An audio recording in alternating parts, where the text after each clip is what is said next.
got Class 7 Market Hogs here at San Antonio. Class from a committee standpoint we thought was extremely challenging. I'm just going to describe the livestock briefly here, give you a big picture. One, he hits you is just dense in terms of his skeleton and stout. You study that one in terms of his skull shape, his forearm, how dense he is in his lower structure. You have to appreciate that.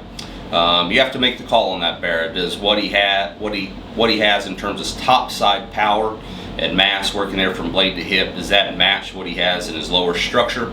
And then from the profile, we wish that hog had a longer hip about him. But with that said, still an animal with all his mass and density, we thought handled it relatively well.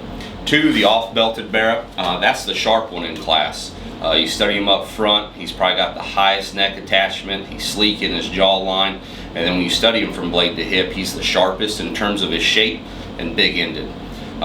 You watch that one come and go, he wants to dent in his knee just a little bit.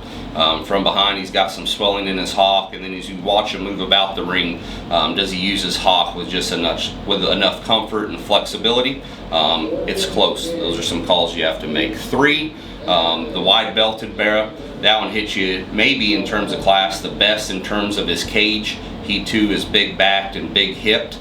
Then you study that one, get off to the side from a balance standpoint. That's where we get critical of him, a little lower in his neck set, his blades rocked up just a little bit at him, and you can tell as he moves about the ring, he's the one that gets up in his top line, so some structure issues. Then you study him down low, he's wide in terms of the center portion of his blade, but does his chest match?